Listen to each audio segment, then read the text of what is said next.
ನಮ್ಮ ಅಡುಗೆ ವಿಶ್ವಕ್ಕೆ ಬನ್ನಿ. ಒಂದ್ಸಲ ಈ ಥರ ಮೂಲಂಗಿ ಪರೋಟ ಮಾಡ್ಕೊಳ್ಳಿ, ತುಂಬ ಚೆನ್ನಾಗಿರುತ್ತೆ ರೀ. ಇದಕ್ಕಾಗಿ ನಾನು 1/4 kg ಮೂಲಂಗಿ ತಗೊಂಡಿದ್ದೀನಿ ರೀ. ಬಾಣಲಿಯಲ್ಲಿ ಸ್ವಲ್ಪ ಎಣ್ಣೆ ಹಾಕ್ಕೊಳ್ಳಿ, ಅರ್ಧ ಸ್ಪೂನ್ ಸಾಸಿವೆ ಹಾಕ್ಕೊಳ್ಳಿ, ಅರ್ಧ ಸ್ಪೂನ್ ಜೀರಿಗೆ ಹಾಕ್ಕೊಳ್ಳಿ,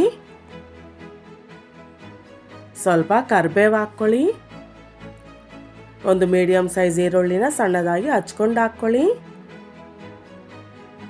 ಸ್ವಲ್ಪ ಹೊತ್ತು ಹುರ್ಕೊಳ್ಳಿ. ಮೂಲಂಗಿನ ಈ ಥರ ತುರಿದಿಟ್ಕೊಳ್ಳಿ. ಮೂಲಂಗಿ ಹಿಂಡ್ಕೊಂಡು ಹಾಕ್ಕೊಳ್ಳಿ, ಹಾಗೆ ಹಾಕ್ಕೋಬೇಡಿ. ಸ್ವಲ್ಪ ಹೊತ್ತು ಹುರ್ಕೊಳ್ಳಿ. ಈರುಳ್ಳಿಗಿನ್ನ ಮುಂಚೆ ಶುಂಠಿ ಬೆಳ್ಳುಳ್ಳಿ ಪೇಸ್ಟ್ ಹಾಕ್ಕೋಬೇಕು ರೀ, ಅದು ಮಿಸ್ ಆಯಿತು. ಈಗ ಹಾಕ್ಕೊಳ್ತಾ ಇದ್ದೀನಿ. ಅರ್ಧ ಸ್ಪೂನ್ ಶುಂಠಿ ಬೆಳ್ಳುಳ್ಳಿ ಪೇಸ್ಟ್ ಹಾಕ್ಕೊಳ್ಳಿ. ಎಲ್ಲ ಸ್ವಲ್ಪ ಹೊತ್ತು ಚೆನ್ನಾಗಿ ಹುರ್ಕೊಳ್ಳಿ. ನೋಡಿ, ಮೂಲಂಗಿ ಚೆನ್ನಾಗಿ ಬೆಂದೋಗಿದೆ ಅಲ್ವಾ.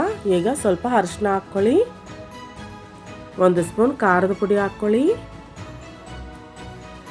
ರುಚಿಗೆ ತಕ್ಕಷ್ಟು ಉಪ್ಪು ಹಾಕ್ಕೊಳ್ಳಿ, ಅರ್ಧ ಸ್ಪೂನ್ ಗರಂ ಮಸಾಲ ಹಾಕ್ಕೊಳ್ಳಿ. ಎಲ್ಲ ಸ್ವಲ್ಪ ಹೊತ್ತು ಚೆನ್ನಾಗಿ ಹುರ್ಕೊಳ್ಳಿ. ಸ್ವಲ್ಪ ನಿಂಬೆ ಹಣ್ಣು ಹಿಂಡ್ಕೊಳ್ಳಿ. ಈ ಥರ ಮಾಡೋದ್ರಿಂದ ಮೂಲಂಗಿ ಪರೋಟ ತುಂಬ ಟೇಸ್ಟಿಯಾಗಿರುತ್ತೆ ರೀ. ಸ್ವಲ್ಪ ಹೊತ್ತು ಕಲಿಸ್ಕೊಳ್ಳಿ. ಸ್ಟವ್ ಆಫ್ ಮಾಡೋಕ್ಕೂ ಮುನ್ನ ಸ್ವಲ್ಪ ಕೊತ್ತಂಬರಿ ಹಾಕ್ಕೊಳ್ಳಿ. ಸ್ವಲ್ಪ ಹೊತ್ತು ಕಲಿಸ್ಕೊಳ್ಳಿ. ಪೂರ್ತಿ ತಣ್ಣಗಾಗೋವರೆಗೂ ಬಿಡಿ. ತಣ್ಣಗಾದ ನಂತರ ಪರೋಟ ಮಾಡ್ಕೊಳ್ಳಿ. ಸ್ವಲ್ಪ ಹಿಟ್ಟು ತಗೊಳ್ಳಿ, ಒಂದು ಬಾಲಷ್ಟು ತಗೊಳ್ಳಿ.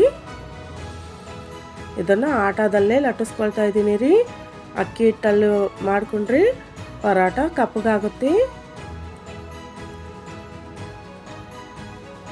ಈ ಥರ ಸ್ವಲ್ಪ ಲಟ್ಟಿಸ್ಕೊಂಡ್ಮೇಲೆ ನಾವು ಮಾಡ್ಕೊಂಡಿದ್ದೀವಲ್ಲ ಮೂಲಂಗಿ ಸ್ಟಫು, ಅದನ್ನು ಹಿಡ್ಕೊಳ್ಳಿ.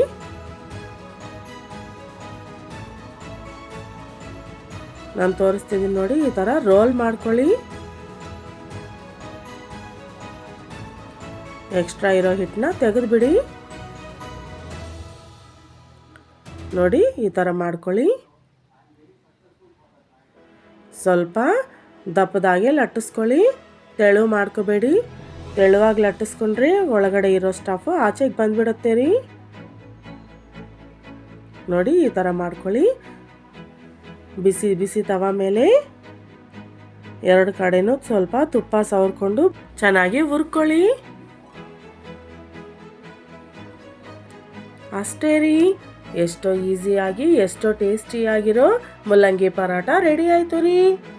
ನೀವು ಒಂದ್ಸಲ ಟ್ರೈ ಮಾಡಿ. ಇಷ್ಟ ಆದರೆ ನಮ್ಮ ಅಡುಗೆ ಚಾನಲ್ನ ಸಬ್ಸ್ಕ್ರೈಬ್ ಮಾಡ್ಕೊಳ್ಳಿ ಮತ್ತು ಹೊಸ ರುಚಿಗಳನ್ನು ಅನುಭವಿಸಿ.